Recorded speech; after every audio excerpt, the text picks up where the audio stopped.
Salue ton voisin de la gauche. Lui, le thème, c'est recevoir la bénédiction par la famille spirituelle.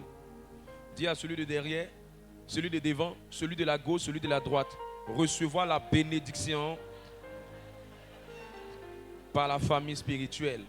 Si on lui demande qu'est-ce que tu es venu entendre, tu lui dis, je suis venu apprendre comment recevoir la bénédiction par la famille spirituelle. Elle dit qu'elle a compris. Amen. Elle est magnifique, cette personne. Matthieu le chapitre 16, verset 18. Matthieu le chapitre 16, verset 18. Zacharie le chapitre 4, verset 9.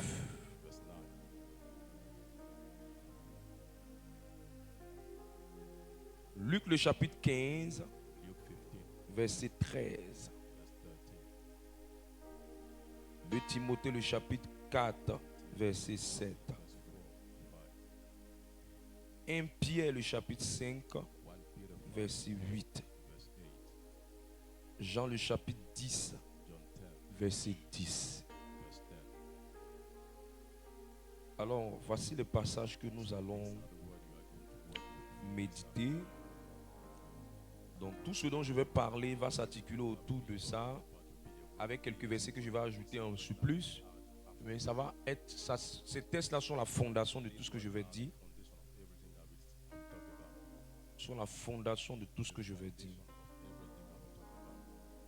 Le reste, ce seront des illustrations, des illustrations, des illustrations.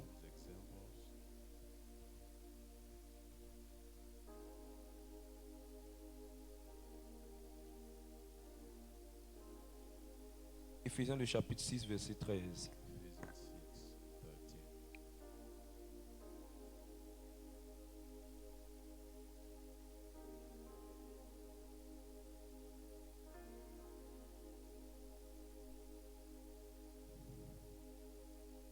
Amen. Éphésiens le chapitre 6, verset 13 commence avec celui-là. Et puis on va découler vers les autres. Je proclame la parole du Seigneur. Éphésiens le chapitre 6, verset 13. C'est pourquoi, prenez toutes les armes de Dieu, afin de pouvoir résister dans le mauvais jour. Afin de pouvoir résister dans le mauvais jour. Si c'est ta Bible, tu soulignes le mauvais jour. Le mauvais jour. Le mauvais jour.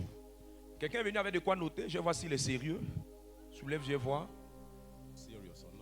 Soulève ce que tu crois avec tes notes à noter.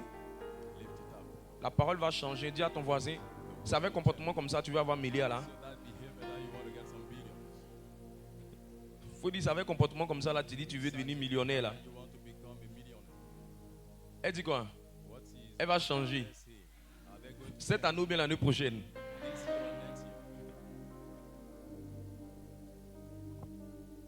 Je vais prêcher doucement. Non, il faut que je vais prêcher doucement selon le rythme de l'Esprit de Dieu. Donc il faut que tu puisses noter ce que j'ai dit. Amen. Fais encore une autre lecture. Je proclame la parole du Seigneur. Éphésiens le chapitre 6, verset 13. C'est pourquoi, prenez toutes les armes de Dieu, afin de pouvoir résister dans le mauvais jour et tenir ferme après avoir tout surmonté. Tenir ferme après avoir tout surmonté. La partie de ce texte qui m'intéresse, c'est le mauvais jour. Peu importe qui tu es, peu importe ce que tu as dans la vie, peu importe ce à quoi tu es appelé à devenir dans la vie, peu importe ce que tu as dans tes poches, peu importe ce que tu as dans ton compte, peu importe ce qui a commencé dans ta vie, peu importe la grandeur de ta vision, peu importe la grandeur de ton appel, peu importe ta vision et ton ambition, peu importe ce que tu recherches dans ta vie, tu passeras par une saison très spéciale qu'on appelle le mauvais jour. Très spéciale qu'on appelle le mauvais jour. C'est une période qui est spéciale. C'est une saison rude. C'est une période difficile. C'est une période de combat. C'est une période où tu as l'impression que tout commence à devenir difficile pour toi. C'est une période où des malheurs s'enchaînent et s'acharnent sur toi. C'est une période extrême de combat. Elle est appelée le mauvais jour. Et si Paul en parle, ça veut dire que c'est une réalité. Si Paul en parle, ça veut dire que personne ne sera à l'abri de cette réalité. Qui tu es, tu passeras par là. Tu traverseras cette période-là. Tu passeras par cette période. Pour certaines personnes, ça va commencer au début de la porte de leur bénédiction. Pour d'autres personnes, c'est pendant qu'ils seront en train d'aller vers le progrès que le combat va se lever. Pour d'autres personnes, quand ils seront en train de rentrer dans l'accomplissement de leurs projets, de leurs aspirations, de leurs visions, de tout ce qu'ils veulent entreprendre, le combat va se lever. Je ne peux pas maîtriser pour qui sera à quel moment, mais je sais une chose, que ce soit à la porte, que ce soit au milieu, que ce soit en allant vers la dernière étape, il y a un combat qui se lèvera. Et c'est différent des autres combats. C'est pourquoi la Bible appelle le mauvais jour. Parce que tu auras l'impression que Dieu t'a laissé. Tu auras l'impression que Dieu t'a abandonné. Tu auras l'impression que Dieu n'écoute pas ta prière. Tu auras l'impression que tous ceux qui sont autour de toi ne comprennent pas ce que tu traverses.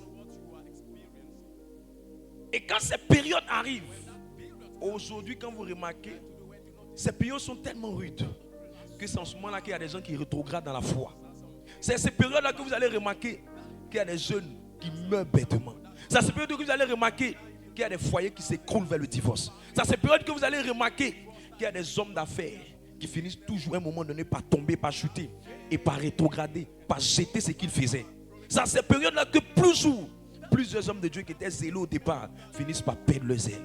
D'autres meurent en cours de route, d'autres projets sont avortés, d'autres destinées sont court-circuitées. Et plusieurs choses arrivent aux gens. D'autres même vivent des échecs répétés. Parce que chaque fois que ça se lève, ils rétrogradent. Chaque fois que ça se lève, ils sont pris de panique. Et ce sont les mêmes échecs-là qui reviennent dans leur vie. Mais derrière tout ça, cette manipulation, il y a une force qu'on appelle la force du séjour des morts. Matthieu le chapitre 16, verset 18.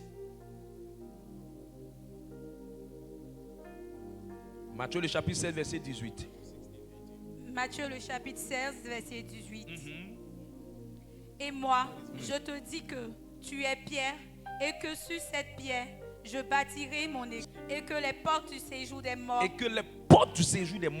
ne prévaudront point contre toi. Qui va s'attaquer à l'église? Ce sont les portes du séjour des morts. Donc l'une des forces fatales, c'est l'esprit de mort. L'une des forces dangereuses, c'est l'esprit de mort. Et Jésus a dit, elle va s'opposer à toi. Elle va s'opposer à l'église. Elle va combattre toute forme d'organisation qui a pour mission de sauver les âmes, de libérer les âmes. C'est pour ça que tu mets un groupe de personnes qui veulent faire des bêtises, ça va vite. Mais tu mets un groupe de personnes qui veulent prier, sauver les gens, aider les pauvres, ça sera totalement combattu. Et ces forces-là, elles sont tellement subtiles, elles sont tellement agressives, elles sont tellement manipulatrices que tu peux ne pas les voir. Mais je lève ma main, je prie que l'Esprit de Dieu te donne de comprendre la profondeur de cette réalité. Ton amen est trop faible pour que je puisse prêcher. Est-ce que je peux ajouter? Écoute-moi très bien. Un moment dans votre marche avec le Seigneur, si à cause de vos bénédictions, vous commencez à vous gonfler, quand cette période va arriver, vous allez forcément revenir à la case de départ. Une dame avait eu des millions. Un groupe de frères avait prié pour elle. Et ses affaires ont commencé à décoller. Elle dit, oh, je vais les laisser ceux-là. Ils vont m'apporter quoi? Moi, il y a d'autres choses à gérer. Quand la femme est partie, elle est tombée dans la période qu'on appelle le mauvais jour. Ses fournisseurs se sont levés contre elle. Ses clients ont tourné le dos. Sa maison, tout était devenu difficile, même pour payer son loyer. Les difficultés ont commencé à tomber sur les épaules de la femme. Les fardeaux ont commencé à frapper cette femme. La femme qui était très bien, d'un joli teint ébène, la femme a commencé à devenir violée. Les problèmes ont commencé à le presser. Et la force qui était derrière étant de la manipuler. Tout ce qu'elle avait dans sa tête, c'était comment faire pour abandonner ce qu'elle faisait. Parce qu'elle ne savait pas que ce genre de période-là, c'est des périodes avec lesquelles on ne plaisante pas et on ne joue pas. Et quand quelqu'un n'est pas bien enseigné sur cette réalité, il pense qu'on est en train de plaisanter. Mais quand ça se lève sur toi, tu ne peux pas comprendre. Allez demander à tous ceux qui sont mariés. Un jour, il y a eu un combat d'une force qui veut les amener à divorcer. Allez demander à tous ceux qui font les affaires. Un jour, il y a eu un combat qui veut les amener à abandonner les affaires. Allez demander à tous ceux qui font le commerce. Un jour, il y a une force qui voulait les paralyser dans ce qu'ils font. Mais ce type de réalité-là, il faut être préparé mentalement dans ton esprit. Il ne faut rien prendre pour acquis. Je parle à quelqu'un. Il ne faut rien prendre pour acquis. Écoute-moi, il y a une période où ça va venir, ça va chauffer. Il y a une période, ça va chauffer. Je veux que tu sois préparé mentalement à ça. Je veux que tu sois préparé psychologiquement à ça. Et il y a pratiquement 4 vérités qui vont te permettre de mieux traiter avec cette force. Est-ce que tu me suis? Est-ce que tu me suis? La première vérité, pour ceux qui notent très bien, la première vérité rattachée à ça. La première vérité rattachée à ça. Romains le chapitre 7, verset 19. Car je ne fais pas le bien que je veux et je fais le mal que je ne veux pas. La première vérité que tu dois retenir sur ces forces, ils viendront toujours à une saison où tu es faible. Ils viendront, cette force va s'élever toujours à une saison de tes faiblesses. À une période où tu te sens faible, à une période où tu te sens vulnérable. Ils disent, moi-même Paul, là, le bien que je veux faire, là, je n'arrive pas à faire. C'est le mal que je ne veux pas, là. C'est ça qu'ils sont en train de faire. Donc c'est une période où ils se sentent faibles. Et ça revient par cycle. Ça revient par cycle. Et ce sont des périodes où toi-même tu ne comprends pas pourquoi tu deviens faible. Les choses qui ne te disaient rien, ça commence à te dire plus. Les choses qui ne te blessaient pas, ça commence à te blesser. Les choses que tu ne considérais pas, tu commences à les considérer. Les choses que tu n'estimais pas, tu commences à les estimer. Les regards que tu ne jetais pas sur certaines choses, tu commences à injecter tes regards sur ces choses. Parce que l'enfer s'est mobilisé et s'est organisé dans le but de faire tout le possible pour que tu puisses tomber. Il y a un moment quand ces périodes-là arrivent, c'est comme si tout l'enfer s'est déchaîné. Et les démons disent, on va se concentrer sur lui seul. Démon A, démon B, démon C, démon D, démon temps. Concentrons-nous sur lui seul. C'est pour ça que Jésus a dit, il dit les portes, il n'a pas dit la porte, il dit les portes du séjour des morts. Ça veut dire que c'est l'organisation même de l'enfer qui vont se lever. Mais je prie que Dieu te donne la victoire dans le nom de Jésus. Je prie que Dieu te donne la victoire dans le nom de Jésus. Je prie que Dieu relève ta tête sur cette circonstance dans le nom de Jésus-Christ. Deuxième vérité, c'est que dans la marche avec Dieu, tu peux relâcher à tout moment et retourner à ce que tu as mangé. Tu as vomi plutôt.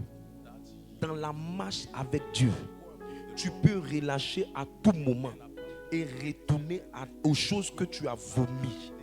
C'est pour cela qu'il ne faut jamais avoir l'impression que tu es trop arrivé. 1 Corinthiens 10, verset 12. Il ne faut jamais avoir l'impression que tu es trop arrivé. 1 Corinthiens 10, le verset 12. Ainsi donc, que celui qui croit être debout, prenne garde de tomber. Prenne garde de tomber. Ça veut dire que c'est vrai que tu peux être un chrétien qui est fort, mais il ne faut pas surestimer ta force. Il ne faut pas surestimer ta force. Il ne faut pas dire je suis trop arrivé. Moi, je ne peux jamais. Moi, je ne peux pas. Non. Il peut arriver que tu tombes. C'est pourquoi il ne faut jamais te sentir trop arrivé. C'est pourquoi quelqu'un qui ne veut pas se sentir trop arrivé discipline sa vie pour avoir au moins 1 ou 2 jours dans la semaine où il jeûne. Parce qu'il sait qu'il peut tomber à n'importe quel moment. Il sait. Et quand il est préparé à ça, il sait que c'est à cette période-là que les forces-là généralement viennent paralyser les gens. Ou il se sent trop arrivé, il n'est plus prudent. Ou il se sent trop arrivé, il ne fait plus attention. Dans l'affaire de Dieu, ce n'est pas qui a commencé, c'est qui va aller jusqu'au bout. Et pour aller jusqu'au bout, il faut user de prudence, il faut user de sagesse, il faut user d'intelligence pour ne pas que tu tombes. Et c'est à cette période-là que les forces de l'esprit de mort qui viennent combattre les gens, c'est à cette force, à cette période-là qui viennent. Mais je vois Dieu te donner en aide dans le nom de Jésus. Je vois Dieu te venir en aide dans le nom de Jésus. La troisième vérité qui permet à ces forces-là de travailler et que tu dois savoir pour combattre ces forces, c'est que Satan fera tout pour que tu puisses t'isoler. Il va vouloir que tu sois seul. Tu sois seul. Tu sois seul. Deux portes par lesquelles il isole les chrétiens. Il va t'isoler par les offenses et il va t'isoler par la culpabilité. Ah, moi là, je ne suis pas une bonne personne. J'ai déjà péché, j'ai fait les mauvaises choses. Et puis tu as fui la présence de Dieu. Ou il va prendre des gens pour te blesser. Et puis tu as dit, moi, à faire de prier là, je ne suis plus dedans. Je préfère rester dans mon coin. Il t'a eu. Il te gagne comme ça. C'est à cette période-là qu'il envoie toujours l'esprit de mort. C'est à cette période-là qu'il vient te mettre dans une période où toutes les forces se lèvent contre toi. Et puis tu ne sais même pas comment tu as fait, tu es tombé dedans. Tu ne sais même pas comment tu as fait, tu es tombé dans la chose. Et puis tu te poses les questions, qu'est-ce que j'ai fait pour arriver à ce niveau? Je lève ma main que le Seigneur te donne de ne pas rester dans l'isolement. Peu importe le péché que tu as fait, je te dis la vérité. Dieu a toujours les mains tendues pour te recevoir. Il n'y a aucun grand péché aussi grave qui va faire que le Seigneur ne va plus vouloir parler avec toi. Chaque fois que tu faiblis, relève-toi le plus vite et viens vers le Seigneur. Et j'ouvre la parenthèse pour tous ceux qui sont en Christ. Quand vous voyez un de vos frères qui tombe, qui ne vient plus prier, qui n'a plus le temps pour prier, qui est en train d'abandonner la foi, ou qui est en train de refroidir dans son engagement, je vous en supplie, ne l'enclouez pas, ne le clouez pas, ne l'enfermez pas, ne le culpabilisez pas, encouragez-le. Dites-lui aussi que vous êtes passé par là, mais vous êtes en sortie, afin que la personne n'abandonne pas. Sinon, dès que la personne se culpabilise pour dire, ah, j'ai fait ça, j'ai fait ça, j'ai fait ça. S'il voit quelqu'un qui fait mieux que lui, il se condamne lui-même, il s'affiche lui-même. Et finalement, il préfère rester dehors que de venir à l'intérieur. Oh, c'est nous qui devons leur dire, nous aussi on est passé par là, nous aussi on est tombé, nous aussi on a faibli, nous aussi on a fait ça. Frère, relève-toi et puis avançons. Le but c'est d'achever la course, le but c'est d'atteindre la mission, le but c'est d'arriver à destination. Et Dieu t'aidera à arriver à destination. 7 fois le juste tombe, 7 fois le juste se réveillera. Parce que si tu restes tombé, tu restes en bas, tu restes assoupi, Satan va venir s'asseoir sur toi. Or Satan a une mission spécifique, c'est de te détruire à la fin. Il va te voler, t'égorger, mais à la fin, c'est pour te détruire. Jean le chapitre 10, verset 10. Jean le chapitre 10, verset 10. Le voleur ne vient que pour dérober. Le voleur ne vient que pour dérober, égorger et détruire. Moi, je suis venu afin que les brebis aient la vie et qu'elles soient dans l'abondance. Regarde, la partie qui m'intéresse dans le texte, c'est qu'on veut te faire, on te montre la mission de Satan.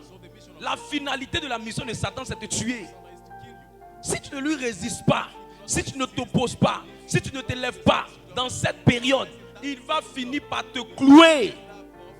Je lève ma main que quelqu'un qui était tombé se relève. Je lève ma main que quelqu'un qui était assoupi se relève. Je lève ma main que les grâces qui ont été volées quand tu étais assoupi reviennent dans le nom de Jésus. Et c'est ce qui fait que plusieurs chrétiens, quand cette période-là arrive, ils disent, j'ai fait quoi à Dieu? Pourquoi c'est moi? Pourquoi c'est moi? Pourquoi c'est moi?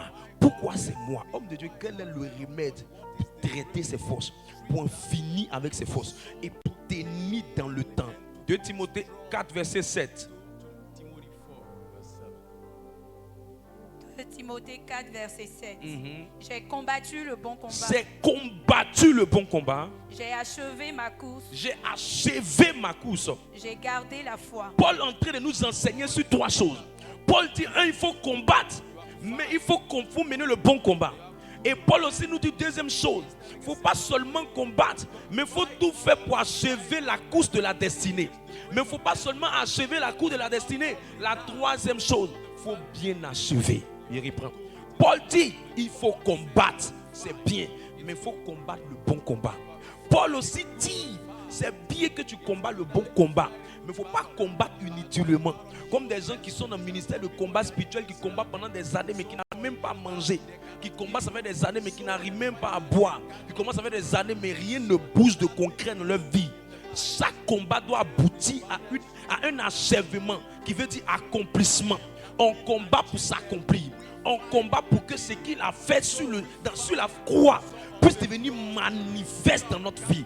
On ne combat pas pour dire qu'on est musclé par notre combat spirituel. Non. On ne combat pas pour dire qu'on est trop intelligent par le combat spirituel. On ne combat pas pour dire qu'on connaît tous les noms des démons.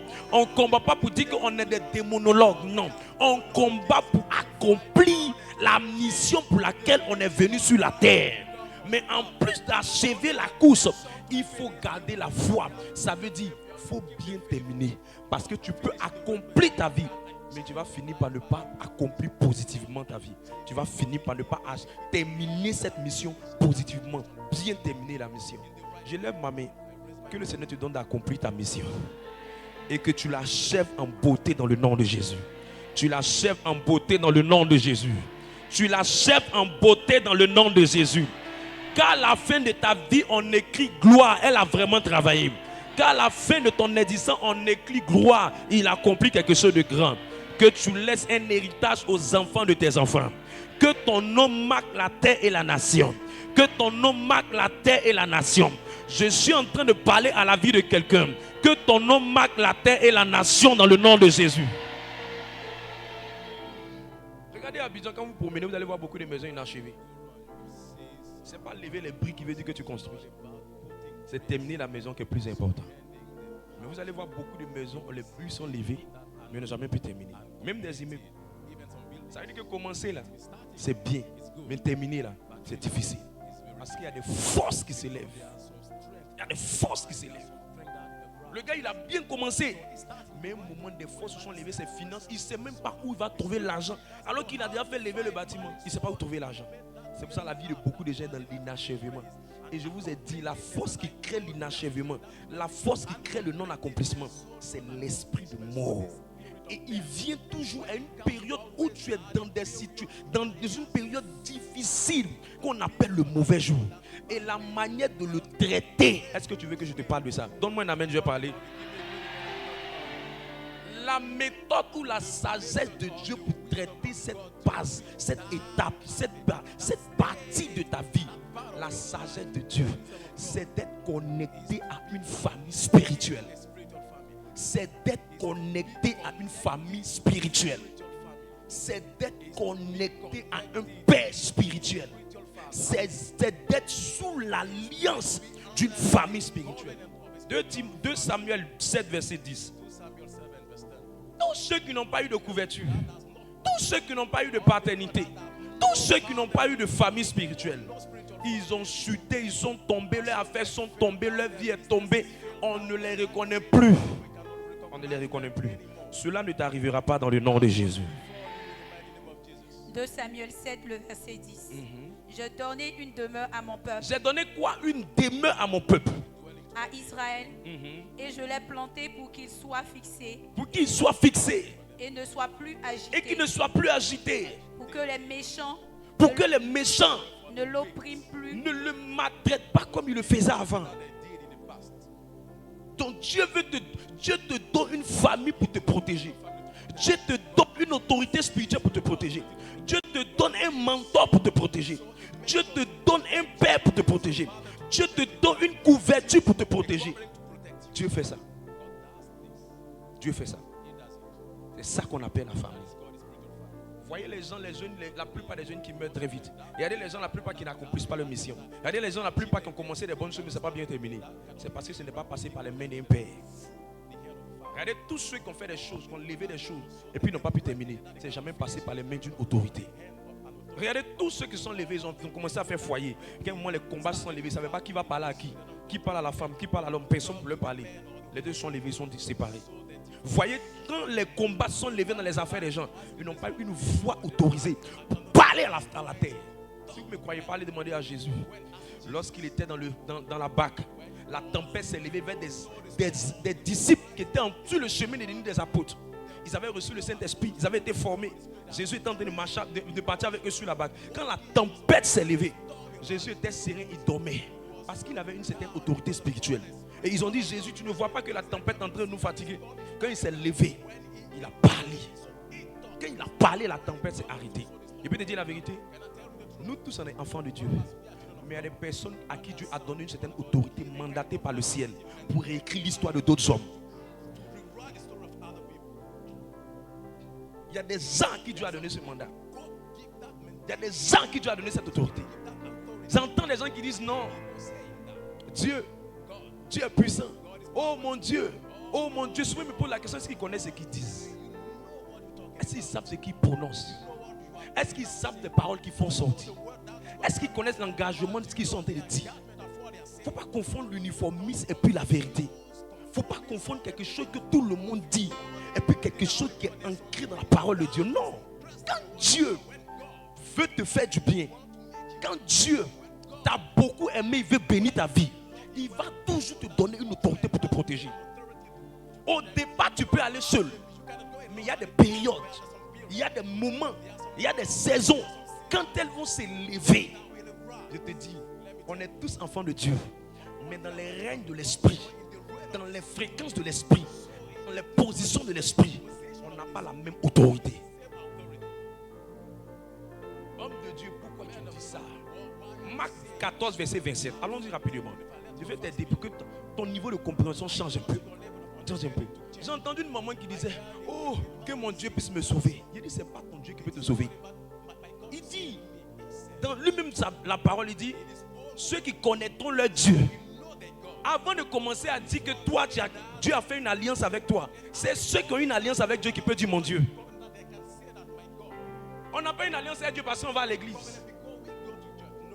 On a une alliance avec Dieu parce qu'il y a une rencontre personnelle avec Dieu. Oui, il t'a dit, oui, il t'a parlé, oui, il t'a autorisé. Mais quand il n'y a pas encore une alliance personnelle avec toi, il utilise l'alliance de quelqu'un sur laquelle il te met. Il dit, c'est pour ça que ta vie est bloquée. Et depuis là, tu dis, mon Dieu, alors que dans le ciel, mais il n'y a aucune échelle qui te reconnaît. Si tu ne me crois pas, on va demander à comment il s'appelle? Jacob. Jacob en Genèse 18, verset 17 à 18, il était dans un endroit et puis une fenêtre s'est ouverte dans le ciel. Jacob a vu les anges monter et descendre. Mais quand Jacob a vu les anges monter et descendre, les Écritures expliquent que le Jacob qui a vu les anges monter et descendre, le Jacob qui a vu les anges monter et descendre, quand ils ont parlé, il dit que nous qui sommes là, qui sommes venus, on monte, on descend là. C'est parce qu'on a vu quelque chose. On a vu l'alliance avec le Dieu d'Abraham. On a vu l'alliance avec le Dieu d'Isaac. C'est pour ça qu'on est là.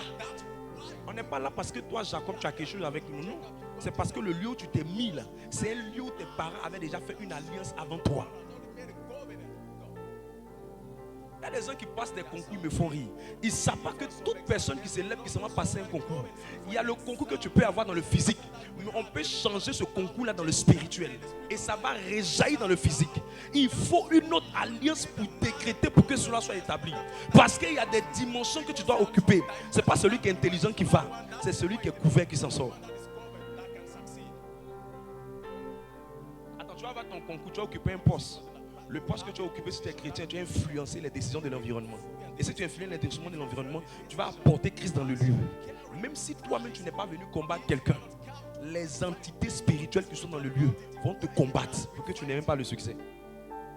Mais ces entités-là, c'est parce qu'elles ont des niveaux que Dieu nous parle d'avoir des autorités. Même dans la classification, toi me dis, mais nous tous on a reçu l'autorité sur le nom de Jésus, par le nom de Jésus. Oui, on a reçu l'autorité. Mais la même Bible qui nous dit que nous a donné l'autorité de marcher sur les serpents et les scorpions.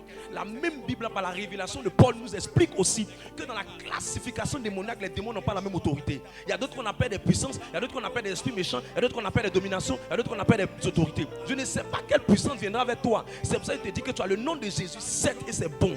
Mais en plus de ça, il faut avoir ce qu'on appelle une connexion avec une autorité spirituelle. Pour que le jour, ce n'est pas un esprit méchant et que c'est une autorité qui te combat, tu as une force derrière toi.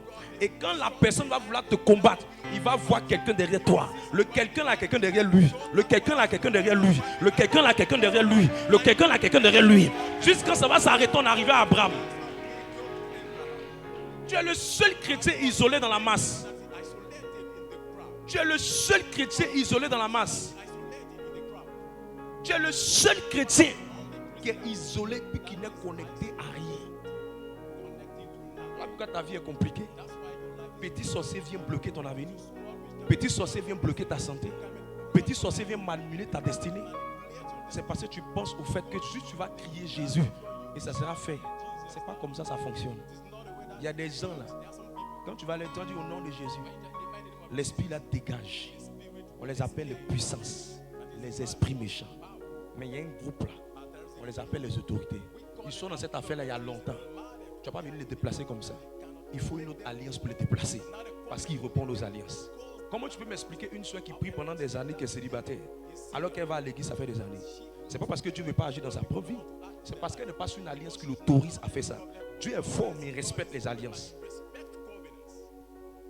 Voilà pourquoi quand on prend le corps de Christ, on soulève le corps et le style. On rappelle l'alliance de Dieu. Pour dire que tout ce qu'on est en train de faire là, ça sera du charabia. S'il n'y a pas une alliance qui quitte le ciel pour venir parler dessus. Ça sera du charabia, ça sera juste du pain. Et ça sera juste simplement du vin. Mais pour que ça puisse rentrer dans le mystère, on rappelle ce qui s'est passé. Afin que l'alliance se reconnaisse à ça. Pour que Dieu descende dans le lieu. Il parle à l'esprit de quelqu'un. Quelqu'un comprend ce que j'en ai dit? Quelqu'un comprend ce que j'en ai dit? Lis le texte.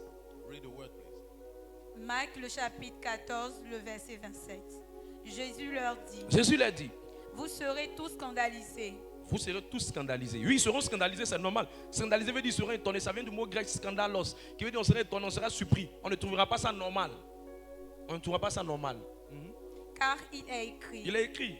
Je frapperai le berger. Je frapperai le berger. Et les brebis seront dispersées. Mais il se disperse pourquoi? Si normalement le berger n'est pas important pour qu'il se disperse, pourquoi? Normalement, si on a frappé le berger, Jésus lui-même peut les protéger. Il se disperse pourquoi? C'est parce qu'il est impossible d'être topo sans berger. Il est impossible d'être affilié à Christ sans être affilié à une personne que Christ a confiée comme père, comme mentor, comme autorité. Il est impossible. Quand quelqu'un s'élève contre toi dans le monde spirituel, qui y voit? Tu me diras que peut-être c'est Marc. Allons maintenant avec Matthieu. Matthieu aussi en parle. Matthieu 9, verset 36 à 37. Lui aussi il en parle. Beaucoup de gens sont sans couverture.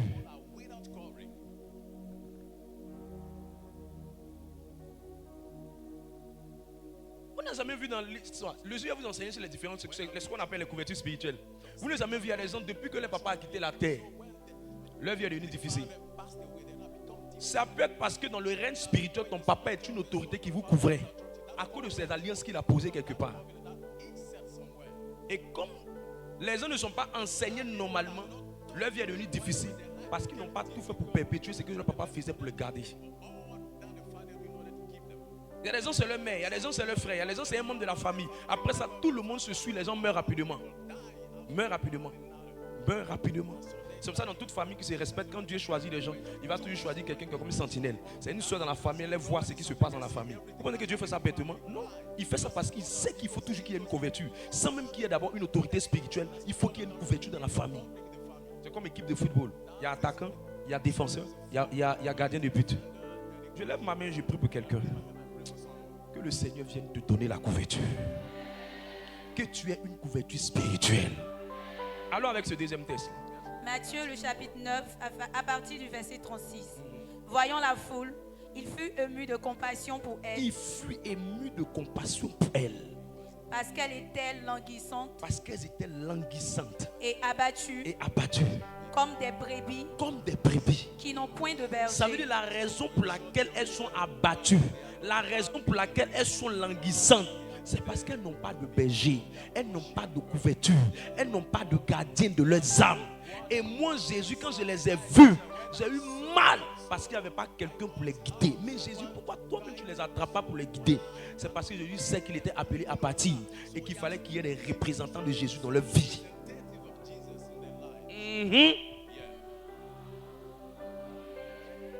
Est-ce que je peux ajouter? Exode le chapitre 12, verset 14. Qu'est-ce que je suis en train d'expliquer à quelqu'un? Je suis en train d'expliquer quand les combats se lèvent dans ta vie. Là. Non, le garçon là me fatigue. Je suis fatigué des garçons. Je suis fatigué des garçons. C'est ton combat. Ton combat de mariage là, tu n'as pas encore vaincu ça.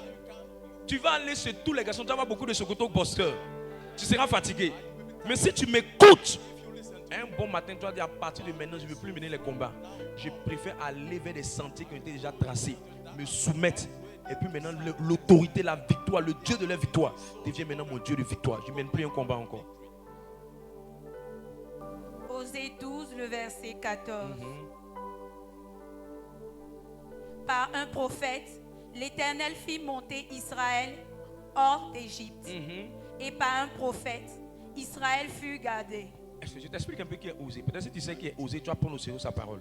Tu sais, quand on fait un discours, c'est en fonction de la personne qu'on prend à cœur le discours. Osé est celui qui a dit que mon peuple périt par connaissance. Donc ça veut dire que c'est osé en train de te parler, osé en train de te dire ce qui va faire que tu ne vas pas périr par connaissance, par manque de connaissance. Donc osé dit que dans la pédagogie là, divine, quand Dieu voulait sauver Israël, il voulait les amener en Égypte là, Dieu lui-même, que Dieu n'est pas descendu, mais il allait chercher un homme qu'on appelle un prophète. Et par le prophète, il a fait monter Israël de l'Égypte. Quand Dieu voulait protéger Israël encore, Dieu n'est pas venu lui-même avec des ailes pour dire je vous couvre. Non. Dieu a utilisé encore un autre prophète, un homme de Dieu, un berger, un père. Et puis il les a gardés. Cela nous confirme qu'il n'y a personne qui est sans couverture spirituelle qui peut s'en sortir. Personne. Personne. Personne. J'ai vu des gens. Non, Dieu va m'aider. Dieu est puissant. Jésus, moi. Non. Un gars l'a regardé. Le gars dans cette chose-là, ça fait des années. Il est monté en grade. Toi, tu es dedans, même chapelet, même tu te cherches, tu n'arrives pas à t'en sortir. Messe même, c'est bancal. Il a vu la personne. Il dit, toi là, tu vas voir avec moi. À la fin du film, l'entreprise là, la personne l'a quitté. Et quand elle quittait là, elle marchait comme Adam en autant. Parce que la personne l'avait combattu spirituellement. Quand elle a compris le principe de l'autorité, la prochaine entreprise, elle est partie travailler. J'ai commencé à la payer, c'était à AG-Route. Elle est partie travailler. Son premier salaire qu'on lui a proposé, c'était pratiquement de 1 500 000. Sa destinée était dans la grandeur. Mais le territoire où elle partait, les gens qui étaient là-bas, c'était des mystiques. C'était des mystiques. On ne joue pas. Il faut une autorité spirituelle. Mais il y a des combats que vous n'allez même pas avoir si vous comprenez ce principe. Genèse le chapitre 20, verset 1 à 7. Est-ce que quelqu'un comprend ce que je suis en train de dire? Si tu comprends, dis-moi un amen puissant. Genèse le chapitre 20, verset 1, à partir du verset 1. Abraham partit de là pour la contrée du Midi.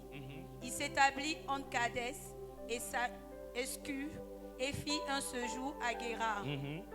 Abraham disait à Sarah, sa femme, c'est ma sœur. C'est ma sœur. Abimelech, roi de Guérar, fit enlever Sarah. Alors Dieu apparut en songe à Abimelech pendant la nuit. Pendant la nuit. Qu'est-ce qu'il va lui dire? Écoutez ce qu'il va lui dire. Voici, tu vas mourir à cause de la femme que tu as enlevée. Tu vas mourir à cause de la femme que tu as enlevée. Car pourquoi? Elle a un mari. Abimelech, qui ne s'était point approché d'elle, répondit, Seigneur, ferais-tu périr même une nation juste? Ne m'a-t-il pas dit, c'est ma sœur, et elle-même n'a-t-elle pas dit, c'est mon frère? J'ai agi avec un cœur pur et avec des mains innocentes. Verset 7. Dieu lui dit, ça veut dire que tu peux être innocent puis tu vas mourir. Tous ceux qui sont à la marque là, c'est pas parce qu'ils ont tort. Tu peux être innocent, tu peux être une fille, tu es bien, tu es courageux, tu prends bien les hommes, mais ta vie n'avance pas. Donc il y a des gens qui se disent que c'est forcément parce qu'ils ont fait quelque chose de mauvais. C'est pas toujours vrai. Allons-y, verset 6. Maintenant, Dieu lui dit en songe, je sais que tu as agi avec un cœur pur. Je sais que tu as agi avec un cœur pur. Aussi. T'ai-je empêché de pécher contre moi? C'est pourquoi je n'ai pas permis que tu la touches. Verset 7 maintenant. Qu'est-ce qu'il va dire qui me plaît très bien? Maintenant. Rends la femme de cet homme. Il faut donner la femme de ce monsieur-là. Car il est prophète. Car il est prophète. Il priera pour toi. Il va prier pour toi. Et tu vivras. Ça veut dire que la vie de ce dernier-là était entre les prières de ce dernier. La vie d'un humain est liée à la prière d'un autre humain.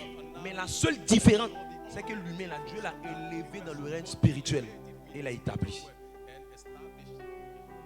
La seule différence. Il peut dire, mon Dieu, protège-moi toi-même, garde-moi toi-même. Seigneur, je suis en train de te prier. Il dit, Seigneur, protège-moi. Pourquoi? Il dit, non, il faut aller voir le gars là. Il va prier pour toi. Tu vas vivre. Tu vas vivre. Continue. Mais si tu ne la rends pas, Mais si tu ne la rends pas, sache que tu mourras, tu mourras. toi et tout ce Et qui tout t'appartient. ce qui t'appartient. Je lève ma main et je prie que toute personne qui est sans couverture spirituelle, que le Seigneur t'accorde une couverture spirituelle. Je prie que tu ne sois pas une brebis sans bergerie. Je prie que tu ne sois pas dispersé et perturbé. Au nom de... Alors, homme de Dieu, comment je fais pour reconnaître facilement la personne que Dieu a choisie pour moi? C'est simple, tu dois savoir que toute personne avec qui Dieu veut aller loin, Dieu lui donne toujours une autorité spirituelle, un père spirituel, une famille spirituelle, un guide spirituel. C'est le même principe. Lorsqu'on est dans le monde naturel, il n'y a pas quelqu'un qui est né sans famille. Nous tous, on est dans une famille. Même si tu n'aimes pas ta famille, même si ce n'est pas la famille que tu veux, même si la famille là ne te plaît pas, même si tu t'en rejeté, l'essentiel, Dieu t'a mis dans une famille. Qu'elle soit pauvre, qu'elle soit moyenne, qu'elle soit riche, l'essentiel c'est une famille. C'est le même principe qui agit dans le spirituel. Quand Dieu, quelqu'un décide de l'accepter comme son Seigneur, son Sauveur, quelqu'un décide d'aller loin avec lui, ce que Dieu fait, c'est lui donner à cette personne d'avoir une autorité spirituelle sur lui. Dieu donne à cette personne un guide spirituel. Dieu donne à cette personne un père spirituel. Dieu donne à cette personne une famille spirituelle. Ce qui fait qu'après avoir donné notre vie au Seigneur, on doit maintenant appartenir à une famille. Après avoir accepté le Seigneur, après avoir fait une rencontre personnelle avec le Seigneur, on doit maintenant expérimenter la vie en communauté, la vie en assemblée, la vie en famille en Christ. C'est cette expérience-là qui permet à chacun de bénéficier de ça. Maintenant, est-ce que c'est nous-mêmes qui choisissons notre père spirituel? Est-ce que c'est nous-mêmes qui faisons? Oui, dans tout ce que l'homme fait, dans tout ce que Dieu fait, il y a toujours la part de l'homme, il y a toujours la contribution de l'homme. Dieu va te faire des propositions et c'est à toi d'accepter. Donc en ce sens, on peut dire que tu choisis, mais ce n'est pas vraiment un choix qui est directement de ta personne.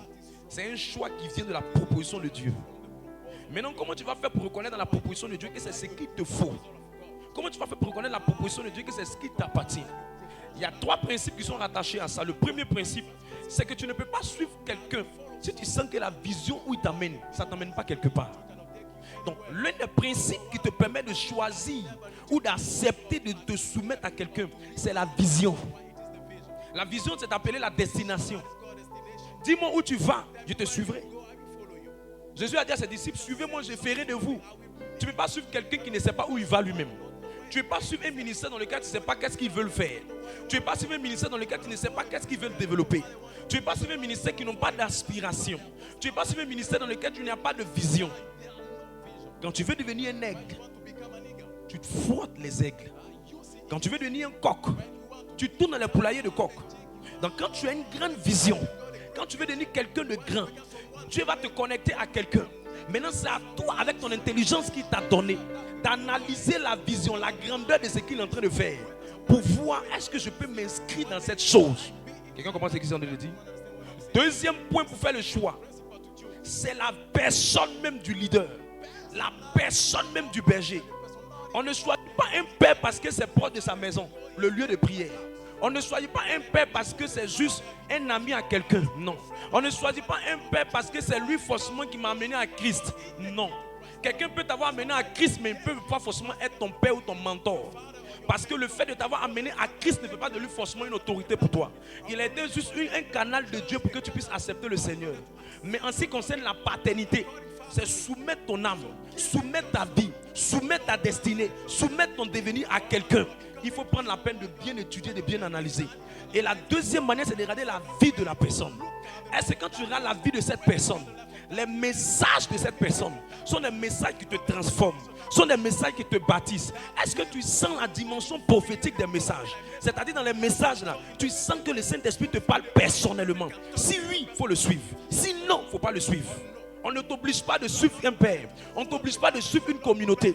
Mais regarde la dimension prophétique des messages. Si les messages sont les réponses à tes questionnements, si les messages sont des anticipations à tes problématiques, si dans ces messages tu sens une transformation de ton cœur, une maturité, une croissance spirituelle, alors c'est là où il faut t'asseoir et tu vas finir par grandir.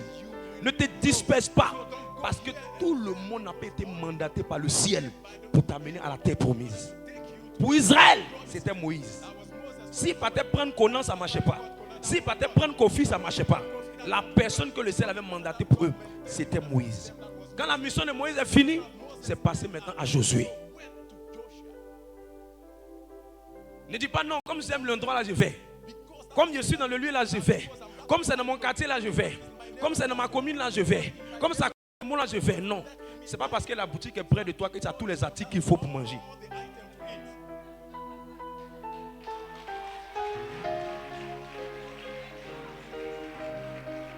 Jean le chapitre 10, verset 27.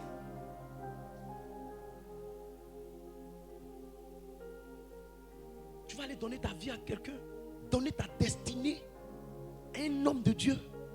Et tu ne te rassures pas de ce qu'ils sont en train de prêcher. Quand vous entendez des fidèles qui disent non, je suis parti, ils m'ont fait ça, je suis parti, ils m'ont malhonnêté. C'est parce que tu es stupide. Sinon, si tu es sage, tu vas analyser. Tu vas prendre la peine d'étudier. Tu vas prendre la peine de mieux cerner, discerner avant d'emprunter la voie. Avant d'emprunter la voie. Parce qu'il a pour mandat de t'amener à la terre promise. Mes amis, je prends toujours la peine de préparer mes messages. Parce que l'hôtel là, il y a la destinée des gens. Il y a des gens qui doivent aller aux États-Unis, il y a des gens qui doivent aller en France. Il y a des familles bousillées, il y a des familles divisées, il y a des familles mélangées. Il y a des gens qui souffrent, il y a des gens qui pleurent. Je ne vais pas venir servir quelque chose qui est bizarre aux gens. Non. Non. Votre vie est sur ma bouche. Votre destinée est sur mes lèvres. Je ne peux pas prendre le risque de venir m'amuser à cet hôtel. Je ne peux pas venir prendre le risque de venir inventer quelque chose. Aujourd'hui, le Saint-Esprit vient me dire que bon, j'ai un message spécial pour vous aujourd'hui. Ok, on commence. Fire, c'est le message du fire. Quoi? Les gens quittent les maisons, quitter les communes, quitter les quartiers pour venir les ennuyer.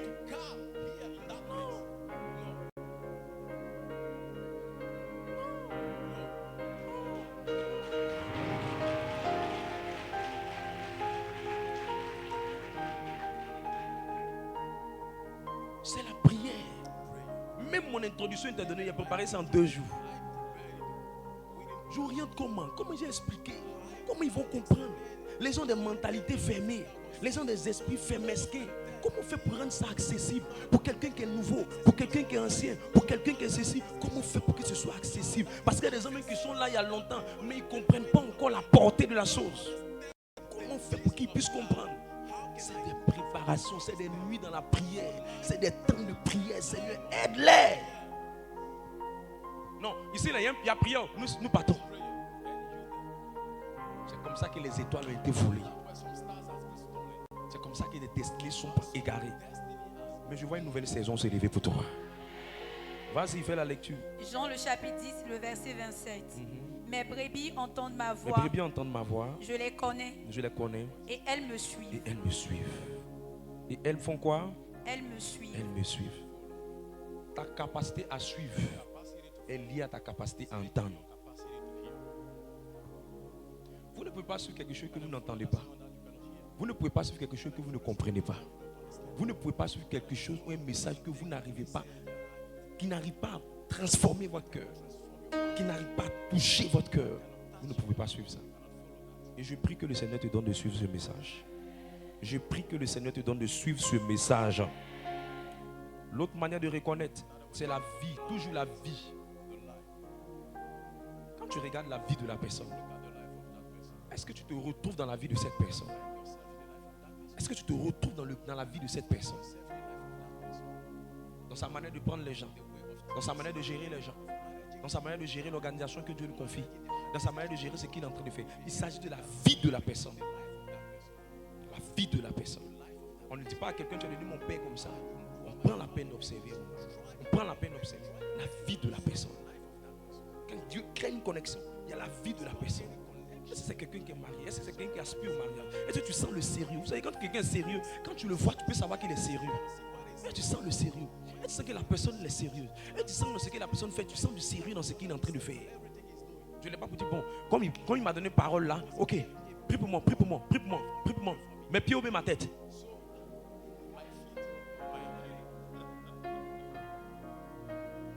L'autre chose, c'est qu'il y a comme une attraction. Il y a un amour agapao. Il y a quelque chose qui t'attire. Il y a quelque chose qui t'attire. Un jour, on a demandé à une soeur pourquoi tu aimais un frère. Elle peut pas toi expliquer. Il dit pourquoi tu l'aimes comme ça. Elle n'arrive pas à expliquer. Parce que l'amour agapé est quelque chose de naturel. Tu aimes naturellement la personne. Tu te sens attiré naturellement par la personne. Ce n'est pas un amour Chanel, c'est un amour agapé. Tu te sens attiré par la personne. Tu te sens, la manière de la personne te plaît. Ce que la personne fait te plaît. Tu te retrouves dans ce que la personne fait. Tu comprends? Tu te retrouves. C'est un amour naturel pour la personne. C'est cet amour naturel qui peut faire que tu vas te sacrifier. La plupart des gens qui n'ont rien compris, eu des matières à l'école, c'est parce qu'ils n'aimaient même pas le professeur qui enseignait. Souvent la matière, elle peut être bonne matière. Mais si celui-même qui enseigne, il t'énerve, tu ne vas pas comprendre.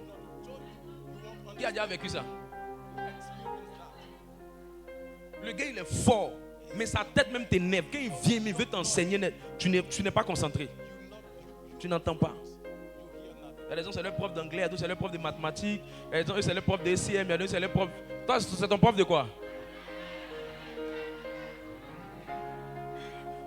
Je prie dans le nom de Jésus que le Seigneur te donne une nouvelle saison. Une nouvelle saison. Et une bonne saison. L'autre chose, c'est que quand tu viens dans la présence de cette famille spirituelle, tu as l'impression que tu te retrouves chez toi à la maison. Tu peux même arriver nouvellement, mais tu te sens chez toi. L'atmosphère te plaît, l'environnement te plaît. Tu te retrouves comme si c'était chez toi. Il dit, allons, il dit quand on me dit allons à la maison de l'Éternel, mon cœur est dans la joie. Je suis dans la joie quand on me dit allons à la maison de l'Éternel. Il y a une certaine joie. Il y a une certaine joie. Il y a une certaine joie. Comment je peux t'expliquer ça pour que tu puisses comprendre? Regardez. Malgré que je fais les efforts, Dieu me fait la grâce, je voyage un peu dans d'autres pays, je vais, je voyage. Malgré que je vais dans les pays, puis je donne un endroit où c'est vraiment bien, c'est joli. Mais je n'ai pas la même joie que quand je viens à Babi, dans ma propre maison. C'est bizarre, c'est bizarre. C'est pas que la maison n'est pas bien, il y a baignoire, il y a tout, c'est chic. Mais je me sens mieux chez moi-même que même si je vais dans un endroit le plus chic du pays, du monde. C'est ce que David a dit. Il dit, quand on me dit, je suis dans la joie quand on me dit, allons à la maison de l'Éternel. Et tu vas sentir ça comment? Tu peux venir à la prière, tu es découragé. Mais quand tu commences à écouter la personne, c'est comme si le découragement commence à quitter ton cœur. Il y a l'espoir qui commence à venir. Quelque chose te dit, ça va aller. Tu vas t'en sortir. Quelque chose va venir pour toi. C'est pas encore fini. Il y a quelque chose qui te parle. Il y a une joie qui rentre dans ton cœur. Ça veut dire que c'est ta famille. Assieds-toi. Je prie que le Seigneur t'impacte au travers de ce message. Que le Seigneur t'impacte au travers de ce message.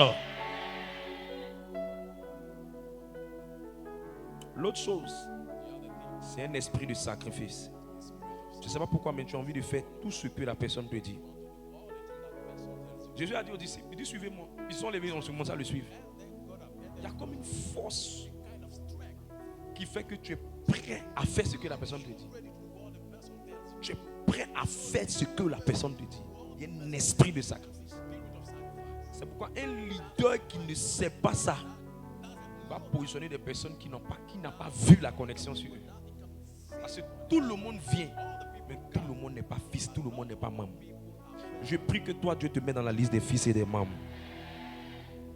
Quand c'est toi, quand il dit allons à gauche, allons à droite, tu as envie de faire, tu as envie de te battre, tu as envie de te sacrifier, tu as envie de le suivre partout où il va. Tu es prêt à mourir pour la personne. Tu es prêt à te sacrifier pour la personne. Tu es prêt à faire des choses pour la personne. Il y a des personnes qui ne veulent même pas rentrer à la maison quand on finit la prière. Ils veulent rester ici jusqu'à... D'autres même sont ici qu'à minuit. Nous-mêmes, on veut leur dire de partir. C'est pas qu'il y a quelque chose ici. Il n'y a pas de nourriture ici. C'est murs, c'est briques, c'est carreaux, rien. Mais il y a d'autres qui veulent rester. C'est un esprit de sacrifice, une dévotion forte dans la famille spirituelle qui crée ça. Je lève ma main. Que le Seigneur te donne cette grâce. Que tu vives cette réalité. Au nom d'eux. Au nom d'eux. L'autre chose, c'est que le Seigneur va commencer à utiliser sa voix, son image, son visage pour te parler. Sa voix, son visage, son image, les choses qui sont liées, les personnes qui sont autour de lui pour te parler. 1 Samuel 3, verset 3 à 6, j'ai pas assez de temps. C'est ce qui s'est passé avec Samuel. Il a entendu la voix de Élie. Alors que Dieu était fâché avec Élie, mais c'est la voix d'Élie qu'il a entendue. Je prie et je prophétise que le Seigneur donne cette capacité à quelqu'un ici au nom de Jésus. Alors comment je fais pour être connecté profondément à cette famille, pour bénéficier des grâces que Dieu a déposées sur cette famille? J'avais dit la dernière fois une chose qui était vraiment très intéressante. Hébreux le chapitre 10 verset 25. Vas-y, Hébreux 10 25. Hébreux 10 le verset 25. N'abandonnons pas notre assemblée, comme c'est la coutume de quelques-uns. Exhortons-nous réciproquement, et cela d'autant plus que vous voyez s'approcher le jour. Parole du Seigneur notre Dieu. La première chose, quand Dieu veut te donner la grâce qui est dans une famille, quand Dieu veut te donner la grâce qui est dans une famille, l'une des choses avec laquelle il ne faut pas plaisanter, avec laquelle il ne faut pas jouer, c'est la soumission à l'autorité. Et ce qui montre que tu es soumis à une autorité, c'est ta capacité à t'asseoir régulièrement, ton assiduité, ta constance, ta régularité. Je ne peux jamais donner un rôle à quelqu'un qui n'est pas prêt à s'asseoir ici régulièrement. D'ailleurs, je suis en haut, je vois tout le monde. Et le problème de plusieurs personnes, c'est qu'ils veulent recevoir, mais ils ne veulent pas suivre. On a une génération popcorn, fast food, panini, PRF. C'est ça, non, c'est ça qui est panini, non?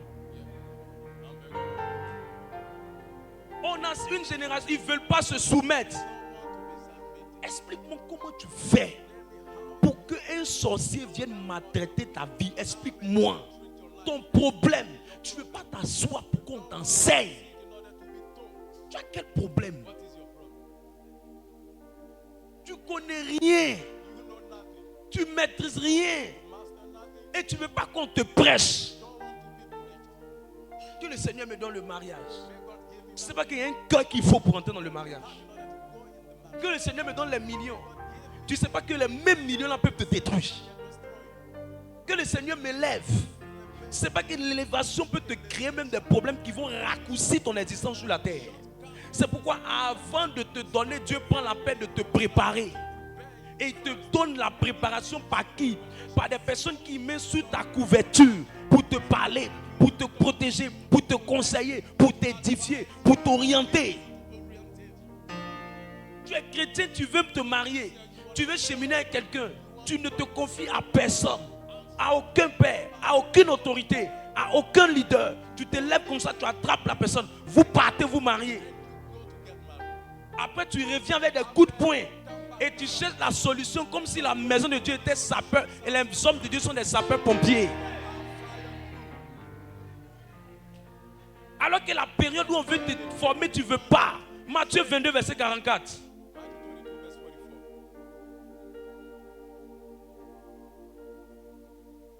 Ils veulent devenir grands, mais ils ne veulent pas payer le prix.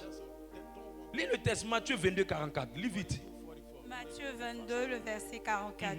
Le Seigneur a dit à mon Seigneur, assieds-toi faut t'asseoir à ma droite, jusqu'à ce que je fasse de tes ennemis ton marchepied. Tes ennemis te dominent parce que tu ne veux pas t'asseoir pour qu'on te prêche.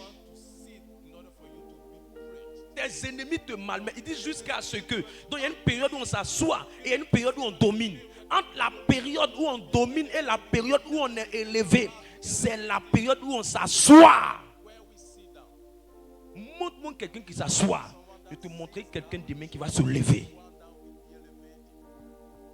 C'est pourquoi les bonnes filles qui sont bien assises à côté de leur maman, elles savent bien préparer. Leur nourriture est dangereuse. Les filles qui ont pris le temps de se maquiller, de se chiffonner, elles sont nulles. Après, c'est pour demander prière sur les réseaux sociaux. Prière pour attacher garçon. Tu savais que le cœur d'un homme est dans son ventre. Tu allais comprendre que souvent la nourriture aussi est la porte. On doit t'enseigner. On doit te bâtir. Parce que si je viens prier, regarde, si on te donne l'onction, tous les jours l'onction, tu reçois les grâces, tu reçois les miracles, c'est bien. Mais tout ce que tu reçois, est-ce que tu vas pouvoir garder ça dans le temps? Est-ce que tu vas garder ça dans le temps? ça, Dieu veut que tu t'asseyes pour qu'on te prêche. Dieu veut que tu t'asseyes pour que tu affrontes. Parce qu'il y a des combats qui viennent juste parce que tu es en train de réussir. Quand tu es tranquille dans ton coin, il n'y a pas de combat. Dès que tu as dit que tu veux commencer à réussir, tu veux commencer à avancer, les combats ont commencé à se lever. Remarquez bien, si vous voulez demander bien à une jeune fille, si tu es dans une relation avec un homme avec qui tu ne veux pas aller loin, généralement il y a beaucoup de paix entre vous. Mais quand c'est une relation où vous avez ambition de vous marier, quand le diable sait qu'il y a ambition de se marier, très sérieux, il y a une vision grande derrière. C'est le foyer où les relations les plus combattues, les cheminements les plus combattus. Je sais de quoi il te parle. Mais si c'est les amusements sous gling-gling, ils sont cachés quelque part là-bas, les deux se voient dans un couloir là-bas pour s'amuser. Satan n'attaque même pas ça. Il va faire quoi avec ça? Ça va aller où ça? C'est comme bon maïs, ça va faire quoi? On va faire quoi ça? Mais quand les gens commencent à devenir sérieux, ils veulent aller loin, ils ont une grande vision, ils ont une grande aspiration, Satan s'attaque à leur relation. Ça veut dire que dès que tu veux aller loin, il y aura des combats. Mais on doit te faire asseoir, te charger, te remplir. Mais on ne peut pas charger, investir quelqu'un, habiller quelqu'un qui ne veut pas s'asseoir. Même un enfant, pour qu'on le lave, on le fait asseoir. Ou même on le stabilise quelque part pour le laver. Tu ne veux pas. Quand je vois des gens qui n'ont pas fait les classes, où on les enseigne, mais qui veulent monter, je me moque. Parce que je sais que tu vas revenir quand les mauvais jours vont se lever. Tu vas revenir. Je te dis quelque chose. Une servante de Dieu m'a dit quelque chose. Je dis, mais nous on gagne les âmes, on évangélise. Elle dit, oh. Moi-même je ne veux plus évangéliser. Je dis, mais pourquoi? Elle dit, quand elle a fait sa prière, elle dit, Seigneur, tous ceux qui ont les problèmes, il faut augmenter, ils vont venir. Elle a l'intérieur, son ministère rempli. Elle dit, tous ceux qui ont les problèmes, il faut les faire venir. Donc quand elle voit un fidèle, Seigneur, donne-lui beaucoup de problèmes, beaucoup de problèmes. Après, il dit, maman. Elle dit, viens t'asseoir. Parce qu'il y a des gens qui veulent que Dieu les prêche par les problèmes. Assieds-toi. Je prie que tu deviennes quelqu'un qui t'assoit dans le nom de Jésus. Les absents, ceux qui s'absentent, ce sont des dangereux. Je ne supporte pas les gens qui aiment s'absenter. Je ne supporte pas les gens qui n'aiment pas venir régulièrement. Tu ne peux pas être mon enfant dans le Seigneur et tu ne veux pas t'asseoir. J'ai mal. On va construire quoi avec une telle vie? Celle va devenir quoi? Il va devenir quoi? Lui, il va devenir quoi? Il ne peut pas s'asseoir 4 dimanches sur 4. Il ne peut pas s'asseoir 4 mercredis sur 4. Il va devenir quoi? Montre-moi. Montre-moi. Tous ceux qui sont en train de monter, qui n'ont pas pris la peine de se bâtir, allez regarder. La Bible dit que si l'Éternel me bâtit, celui qui bâtit en vain.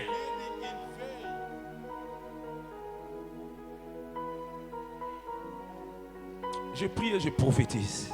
Une nouvelle saison commence dans ta vie. Une nouvelle saison commence dans ta vie. Une nouvelle saison commence dans ta vie. Psaume 68, verset 6. Psaume 68, verset 6. Et après tu lis verset 7. Le Père des orphelins, le défenseur des veuves, c'est Dieu dans sa demeure sainte. Dieu donne une famille à ceux qui étaient abandonnés. Il donne une famille à ceux qui étaient abandonnés. Il délivre les captifs Il et les rend délivre les captifs et les rend heureux. Les rebelles seuls habitent des lieux arides. Les rebelles, les vagabonds spirituels, les papillons spirituels, les chrétiens Facebook, les chrétiens papillons, les chrétiens vont. Je casse vos ailes cet après-midi. Au nom de Jésus. Deuxième chose, je n'ai pas dit troisième chose parce que j'avais dit une chose la dernière fois. La deuxième chose qui est très importante, c'est l'honneur. Dis à ton voisin l'honneur. L'honneur. Les anglophones disent honor. C'est l'onction que vous avez. Ma femme sait que je l'aime. Et je sais qu'elle m'aime. Mais même si sa maman a des problèmes, mon onction ne peut rien faire si sa maman n'a pas mon onction. La preuve, la belle-mère de Pierre. Pierre n'a pas pu gérer sa belle-mère. C'est quelqu'un d'autre qui est venu, il s'appelle Jésus. C'est l'onction que tu honores. C'est elle qui va te bénir. Quelqu'un dit, j'ai longtemps ici dans la communauté, ma vie n'a pas changé. Ce n'est pas ton ancienneté que Dieu bénit. On n'est pas la fonction publique. Ce que Dieu bénit là, c'est l'honneur. Dis à ton voisin, c'est l'honneur.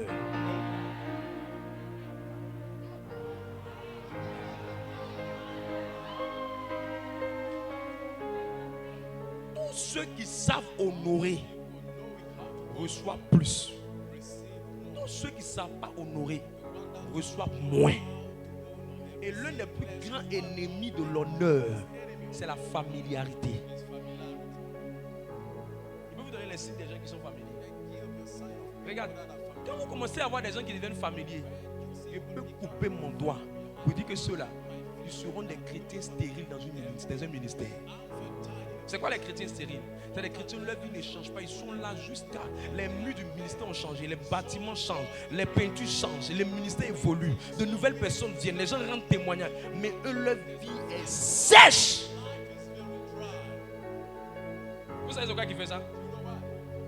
Parce qu'ils sont juste présents de corps. Ils ne sont pas présents de cœur. L'honneur, sa racine, c'est le cœur.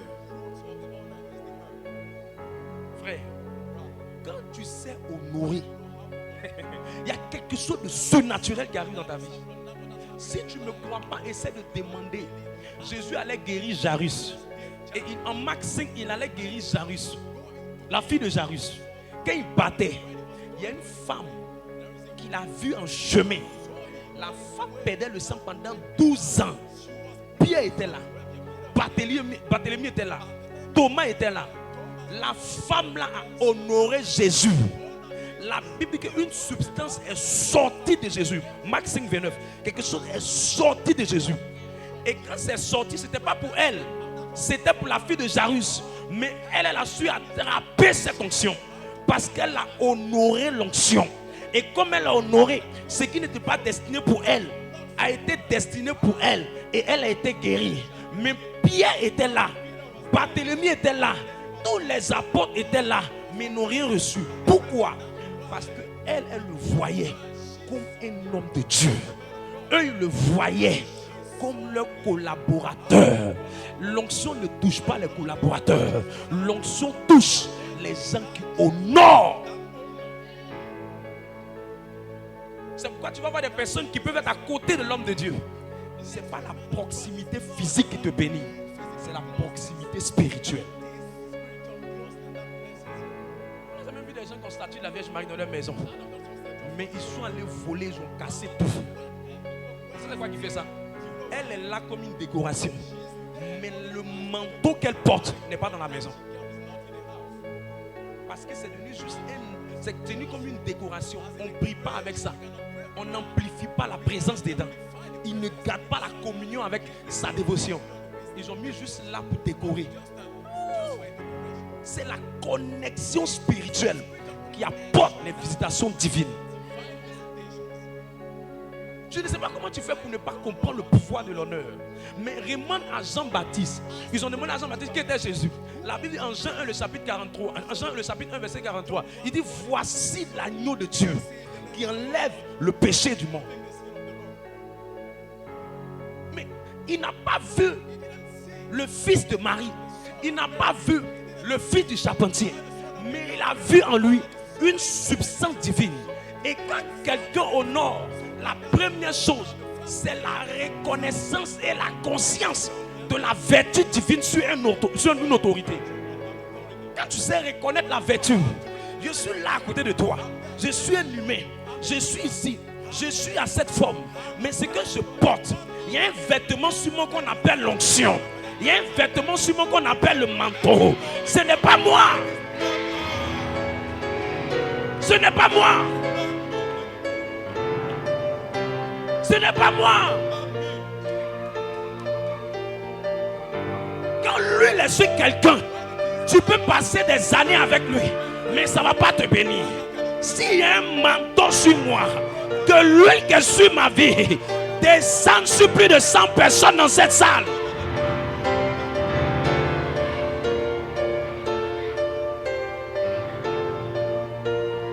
Regarde, ce manteau a brisé le célibat. Ce manteau a guéri des cancers. Ce manteau a enlevé des gens de la misère. Ce manteau a permis à des gens de devenir propriétaires de maisons. Ce manteau a donné l'ouverture des portes de la France, de l'Allemagne, du Canada, des pays à plusieurs. Ce n'est pas n'importe quel manteau. Tu ne dois pas être familier à ça. Je suis ton frère dans la foi. Je suis ton frère en âge. Je suis ton frère physique. Mais dans le règne de l'esprit, je suis une autorité spirituelle. Dans le règne de l'esprit, je ne suis pas ton ami de classe. Dans le règne de l'esprit, je suis un homme de Dieu. Je suis un homme de Dieu. Je suis un homme de Dieu. J'ai été appelé pour les nations.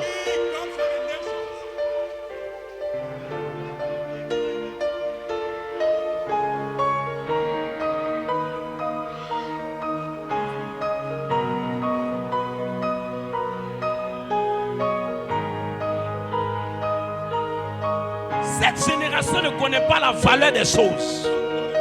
Élisée passait à Sunem. La Bible dit en 2 Rois, le chapitre 4, verset 8. Une femme a vu Élisée. Elle dit, celui-là, c'est mon père spirituel. Celui-là, c'est mon homme de Dieu. Celui-là, c'est mon père. C'est mon père. C'est mon père. C'est mon père. C'est mon père. La Bible dit que quand la femme l'a vu, comme un homme de Dieu, quand la femme a reconnu la vertu divine en lui, quand la femme a reconnu que ce n'est pas son âge physique qui l'intéresse, mais c'est son âge spirituel, c'est ce qu'il porte, c'est le manteau qu'il porte, c'est l'onction qu'il porte, c'est la grâce qu'il porte. La femme a dit, Élisée, faut venir chez moi, faut venir dormir dans ma maison, faut venir rester chez moi, faut venir rester dans mon endroit, faut venir rester avec moi. Mais Lima, Ikabade Shebradiga.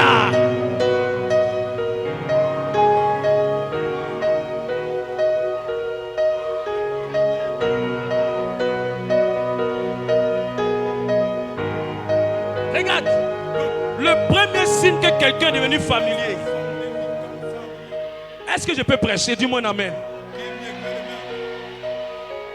Reste concentré, quelque chose est en train de se passer. C'est pas moi qui suis en train de parler. Quand je vois des gens, moi ton autorité spirituelle, je viens prêcher. Et tu es assis dehors. Tu es assis dehors. Moi je viens prêcher. Moi je viens m'arrêter à l'autel du Dieu vivant pour prêcher. Et toi tu es assis dehors. Si je sais Dieu, pour que tu sois béni, tu dois venir demander pardon. Tu dois venir demander pardon. Parce que mon Dieu n'est pas ton ami. Tu vas jouer avec mes heures de prière. Tu vas jouer avec mes nuits de prière. Et moi je serai en train de prêcher. Toi tu seras en train de causer dehors. Vous n'allez jamais évoluer vous qui êtes dedans. Jamais. Jamais. Jamais. Ils seront les premiers à quitter le ministère. Parce que c'est l'onction que tu honores. Bénis ta vie. Tu n'es pas béni parce que tu as la prière. Béni c'est bon. Mais honorer c'est encore plus bon. Quand quelqu'un devient familier, en plein message, on peut rire. Mais quand tu fais l'habitude de rire, quand tu deviens habitué à l'onction, toi maintenant on prêche, tu causes. Toi maintenant on prêche, tu parles à ta voisine. Si tu es sorti de ton célibat, c'est que ce n'est pas moi qui sais Dieu. Tu connais la vertu que la personne transporte. Il ne faut pas confondre les gens qui ont perdu l'onction et les gens qui sont loin. Il ne faut pas confondre les gens qui ont pris l'onction pour aller chercher femme. Il ne faut pas confondre les gens qui ont pris l'onction pour aller chercher à avoir l'argent dans la maison des gens. Nous, on a été appelés par le ciel. Nous, on a été consacrés par le ciel. Nous, on a été donnés à Jésus-Christ. Si tu ne respectes pas un tel manteau, je ne sais pas qu'est-ce que tu cherches.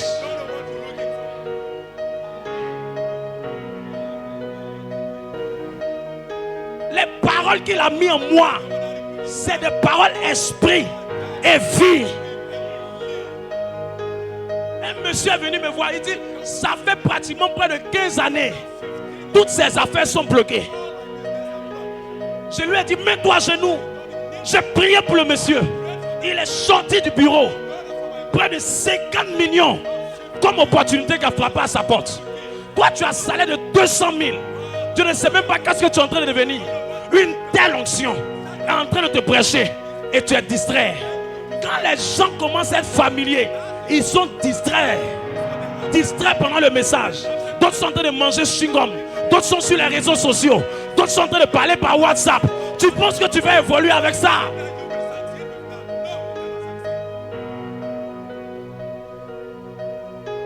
La grâce, quand elle est honorée, elle va toujours s'amplifier. Je ne sais pas qu'est-ce que Dieu n'a pas fait dans ce ministère. Je ne sais pas. Je ne sais pas. Je ne sais pas. Regarde, l'une des manières de respecter l'onction, il faut regarder ce que Dieu fait au travers de cette onction. Il dit, mais si vous ne croyez pas en moi, croyez aux œuvres. Croyez aux œuvres. Croyez aux œuvres. Quand il prêchait sur la montagne, le sermon de béatitude, la Bible dit que les gens l'entendaient de partout. L'heure est arrivée où ton peuple doit voir la grandeur de ce que Dieu t'a déposé sur nous.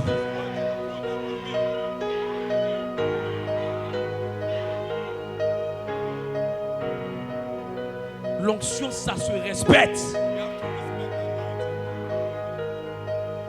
Ça se respecte.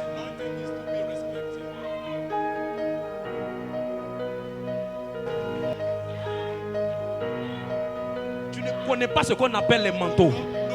C'est pour ça que tu ne donnes pas de la valeur à un manteau. Tu connaissais la valeur du don de Dieu. Il a dit à cette femme, si tu connaissais le don de Dieu, tu allais demander. C'est pas moi qui vais te demander, c'est toi-même qui vas venir donner. Parce qu'il y a toujours un transfert. Toujours un transfert. Quand il y a des manteaux, les anges qui donnent le travail sont là. Les anges qui donnent le voyage sont là. Les anges qui donnent au message d'avoir du poids sont là. Une armée d'anges. Les anges du combat spirituel sont là. Les anges de la présence de Dieu sont là. Les anges de la gloire de Dieu sont là.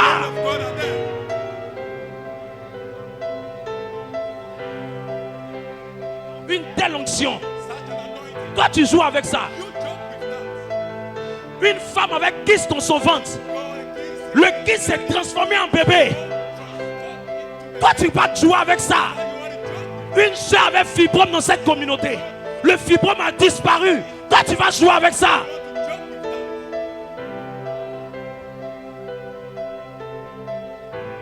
Tu devais honorer l'onction. Quand on honore pendant que l'homme de Dieu est en train de prêcher, Seigneur, connecte mon esprit.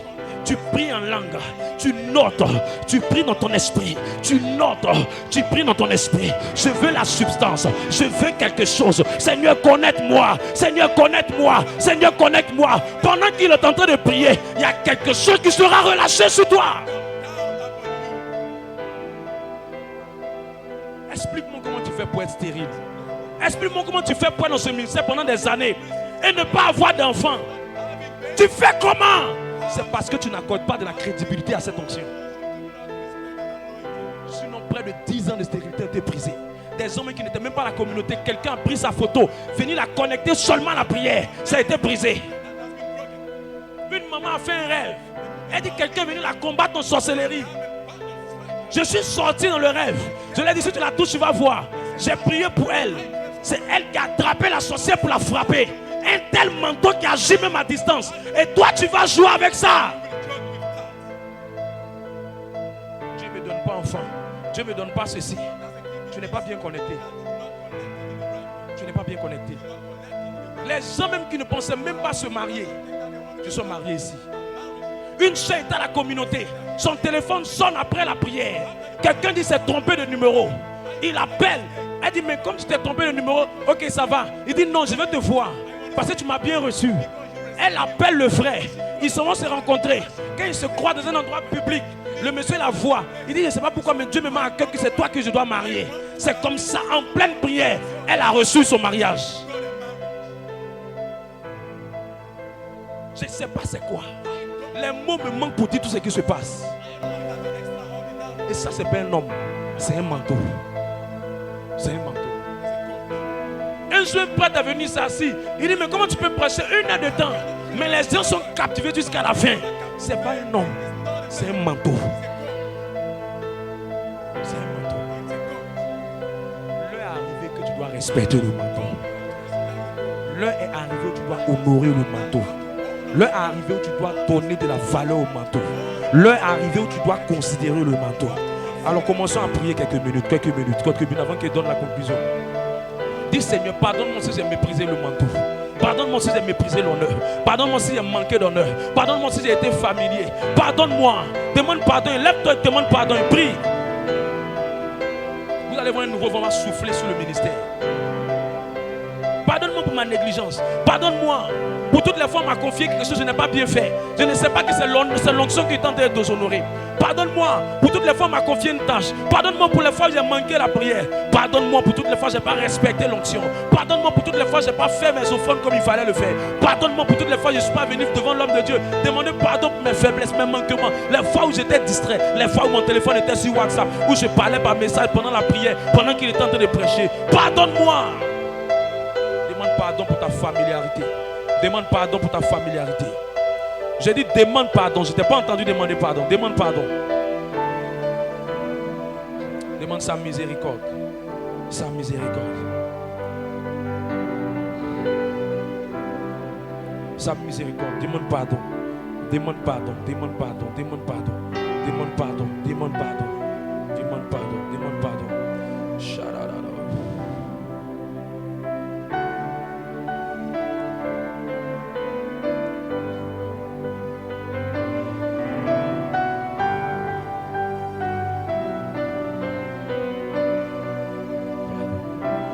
Demande pardon. Demande pardon.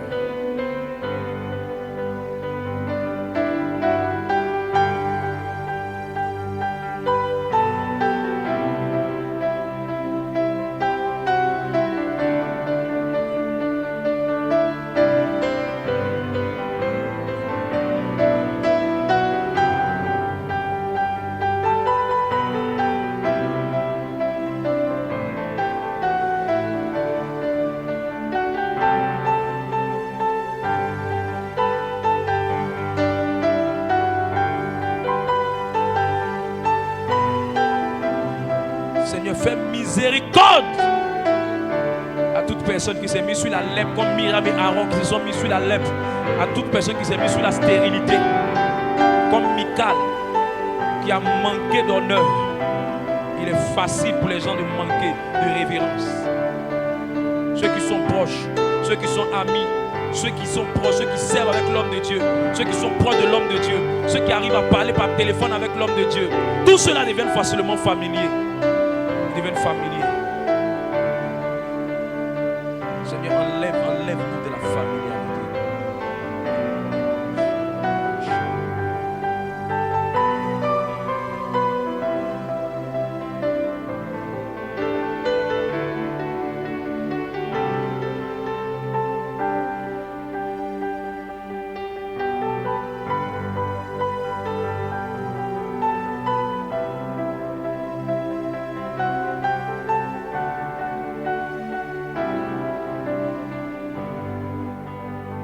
Tu vas prier maintenant. Père, dans le nom de Jésus, donne-moi un cœur qui honore. Donne-moi un cœur qui honore l'onction, le manteau, l'autorité, ma famille spirituelle. Donne-moi un cœur qui respecte la maison spirituelle. Donne-moi un cœur qui respecte le berger que tu m'as donné. Je ne veux pas mépriser. Garde mon cœur du mépris. Garde mon cœur de la coutume. Garde mon cœur de l'habitude. Et donne-moi de toujours voir différemment ton homme de Dieu, ton serviteur. Donne-moi de voir avec l'œil de l'esprit. Prie dans cette direction.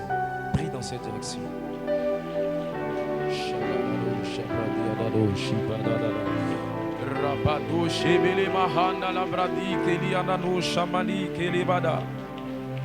Prie, prie, prie, prie, prie. Tu as 2 minutes de prière.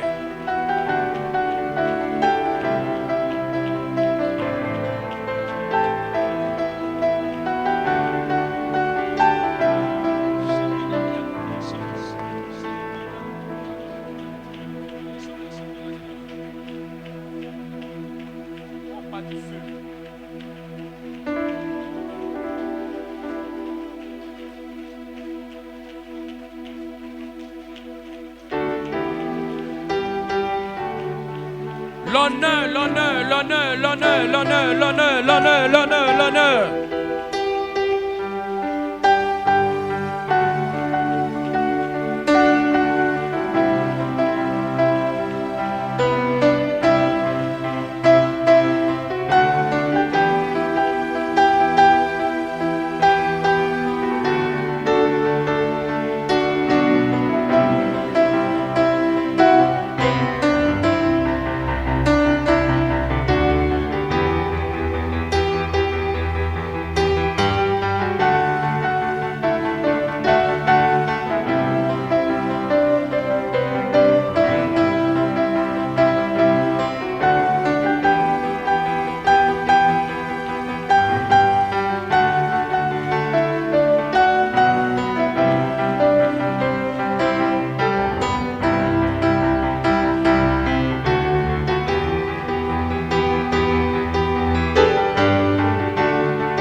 S'arrêter à ce niveau.